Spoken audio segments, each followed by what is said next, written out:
Vietnam का north central में ये जगह नीन बिन वियतनाम का कैपिटल सिटी हानोई से ओनली 120 किलोमीटर दूरी में है। नीन बिन वियतनाम का दूसरा जगहों से बहुत ही डिफरेंट है। अगर कोई भी अनटच्ड नेचर में रहना या जाना चाहते हैं तो ये वीडियो है आपके लिए। This place is highly recommended from my side. नीन बिन में हमारा फर्स्ट लोकेशन था ये लोटस फार्मिंग, जो था एकदम मूवी का बैकग्राउंड पिक्चर जैसा, और इस लोकेशन का नाम है मुआ केव। अब मैं आप लोगों के साथ मुआ केव के बारे में थोड़ा सा इन्फॉर्मेशन शेयर करती हूँ। मुआ केव में एक लाइमस्टोन माउंटेन है जहाँ पर लगभग 500 सीढ़ी चढ़ने के बाद बहुत अच्छा व्यू दिखाई देता है, जिसका नाम है ड्रैगन माउंटेन। लेकिन मैं इतना धूप में बहुत लो फील कर रही थी, इसलिए व्यू पॉइंट में नहीं जा पाए, और जिसके लिए मैं अभी तक पछता रही हूँ। हमारे वियतनाम ट्रिप में मैंने सबसे बड़ा गलती जो किया वो था नीन बिन में नाइट स्टे प्लान नहीं करना। मुझे मैनमेड थिंग से ज़्यादा अच्छा लगता है नेचर ब्यूटी। मुझे अगर पता होता कि नीन बिन इतना सुंदर है तो मैं 1 और 2 डेज तो नीन बिन के लिए ज़रूर रखती।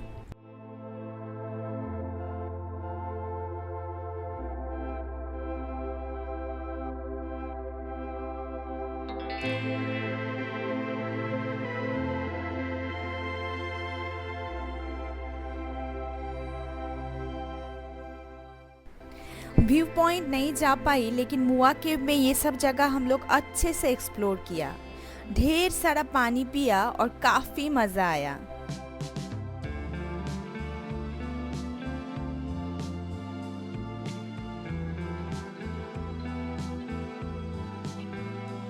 और ये देखिए गाइस, फिश, कलरफुल फिश, कितना अच्छा है ना।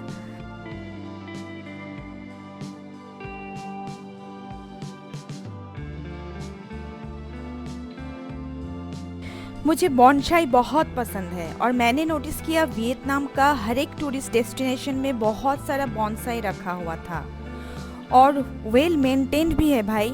यहाँ पर भी देखिए कितना सारा बॉन्साई, और कितना अच्छे से बनाया है ये लोग। दिखने में देखिए इतना बड़ा पेड़ दिख रहा है, लेकिन असल में ये एकदम छोटा सा है।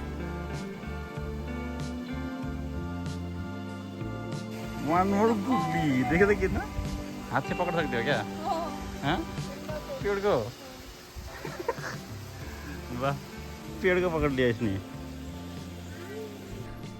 Now we entered most adventurous place in Ninh Binh, जिसका नाम है टैमकोक। इस जगह में 2 राइडिंग का ऑप्शन मिलता है। एक है बोट राइडिंग जो हालोंग बे में किया था, तो हम लोग सोचा कि साइकिलिंग कर लेते हैं, और इसका जो मतलब एक्सपीरियंस था ना दोस्तों, मैं इतना ज़्यादा खुश हुई थी कि मेरे साथ एक हादसा भी हो गया था, जो मैं इस वीडियो में शेयर करूंगी, और आप लोग सुन के चौंक जाएंगे कि मैंने क्या किया।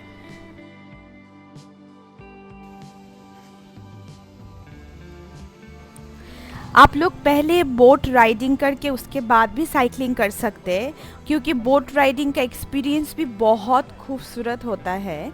ये जो टैमकोक रिवर है, इसके अंदर 3 केव है, और उसका केव के अंदर अंदर से ये बोट राइडिंग होता है, जो बहुत खूबसूरत होता है। अगर पूछा जाए तो नीन बिन का सबसे ज़्यादा फेवरेट स्पॉट मुझे ये लगा। 2 साइड में लाइमस्टोन माउंटेन, बीच में ग्रीन कलर का रिवर, 2 साइड में हरियाली हरियाली, और बीच में से आ रहा है सुंदर सा छोटा छोटा सा बोट। आप लोग ये स्लिंग बैग देख के रखिए, मैंने ये ब्रिज के ऊपर रख दिया, और इसका कहानी मैं बाद में बता रही हूँ। नीन बिन में आने से ये जो साइकिलिंग का टूर है ये ज़रूर कीजिए, क्योंकि इसका जो एक्सपीरियंस है ये शायद कभी मिले या ना मिले, क्योंकि इतना सुंदर नेचर के अंदर से, और ये जो गलियाँ है इसके अंदर से साइकिलिंग में जो टूर होता है ये बहुत ही ज़्यादा एडवेंचरस होता है। पूरा वियतनाम का कहीं पर भी अगर आपको कोई सा भी ड्राइविंग करना है तो आपको राइट साइड से करना है। मैं बार बार लेफ़्ट साइड से ड्राइविंग कर रही थी, मतलब साइकिलिंग कर रही थी, और पीछे से मेरा हस्बैंड वो भी साइकिलिंग ही कर रहा था और साथ में वीडियो भी बना रहा था। वो पीछे से बार बार मुझे बोल रहा था राइट साइड जाओ, राइट साइड जाओ। तो लगभग हम लोग 1 घंटा जैसे साइकिलिंग किया, बहुत दूर दूर तक गए, मतलब रुकने का तो नाम ही नहीं लेने का मन हो रहा था। लग रहा था कि चलते जाए चलते जाए चलते जाए। ये मेरे लिए बहुत ही ज़्यादा ग्रेट एक्सपीरियंस रहा, जो मैं कभी नहीं भूलूंगी शायद।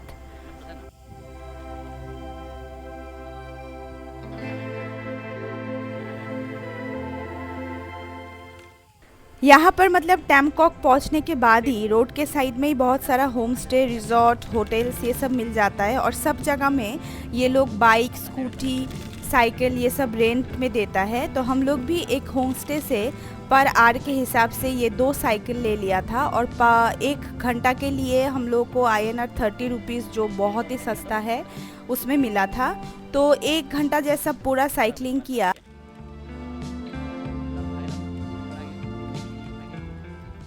और अब मैं बताऊंगी मेरा स्लिंग बैग का कहानी, जो ब्रिज में फ़ोटो खींचने के टाइम मैंने रखा था और मैं भूल गई थी कि मेरा स्लिंग बैग मैंने वहाँ पर रखा। तो जब 30-40 मिनट्स ये साइकिलिंग करने के बाद जब फिर से रिटर्न हुए और होम स्टे में जब ये साइकिल रिटर्न करने के लिए गए, तो अचानक से मैंने देखा कि मेरा स्लिंग बैग नहीं है। और सबसे बुरी बात जो थी वो है कि उसी बैग में जितना भी डॉलर था, जैसे कि 60,000 जैसा, मतलब INR कन्वर्ट किया हुआ डॉलर उसी बैग में था, और कुछ वियतनामीज डोंग भी था। और सबसे ख़राब जो बात है कि दोनों का ही पासपोर्ट उसी बैग में था। तो मैं तो बहुत डर गई थी, मैं तो उसी टाइम रोना स्टार्ट कर दिया था कि कहाँ पर गया बैग। फिर वीडियोज़ और फोटोज़ फ़ोन में देखा तो देखा कि लास्ट उसी ब्रिज में मेरा जो स्लिंग बैग है वो छूट गया। फिर से स्कूटी लेके निकले, बहुत ढूंढा, ढूंढने के बाद लास्ट में पूछताछ करते करते एक लेडी हम लोग को देख के समझा कि कुछ खो गया है। तो उसने बोला कि उसने अभी अभी एक होम स्टे में एक बच्चे को एक बैग लेते हुए देखा। फिर से हम लोग को वहाँ पहुँचना पड़ा, बहुत टाइम लगा, फिर जाके लास्ट में बैग मिला। बाप रे, थैंक्स टू गॉड कि मिला, जो भी हो। और वो बच्चे को हम लोग कुछ रिवॉर्ड्स भी दिए थे।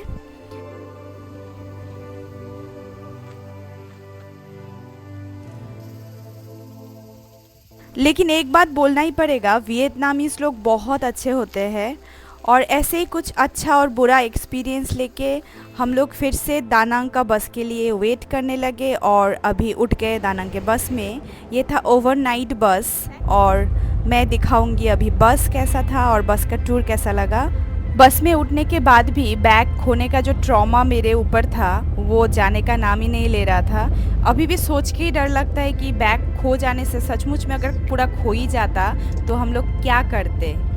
So don't be so careless, मेरे जैसे केयरलेस कोई भी मत होइएगा, कभी भी नहीं। घूमने जाने से हमेशा जिसमें पैसा हो, फ़ोन हो, वो बैग और पासपोर्ट हो, कहीं पर इंटरनेशनल ट्रिप में जाने से ये सब एकदम अच्छे से ध्यान रखिएगा। इसके बाद से मैंने मेरे पास कुछ नहीं रखा, मेरे हस्बैंड को मैंने सब कुछ दे दिया, और वो एकदम अच्छे से संभाल के पूरा ट्रिप कंप्लीट करके मुझे घुमा के लेके आया। 16 आवर्स का जर्नी था, सुबह 8 बजे पहुंचा दिया था दानांग में। और आप लोगों को अगर बस का टिकट काटना है तो प्लीज़ कोई ट्रैवल एजेंसी में नहीं जाके सीधा ही अगर बस स्टैंड में जाएंगे तो टिकट बहुत सस्ता मिलेगा। हम लोगों को दोनों को 1500 INR पड़ा था। तो आज का व्लॉग इतना ही, कल मिलेंगे सुबह दानांग में। Bye, stay tune.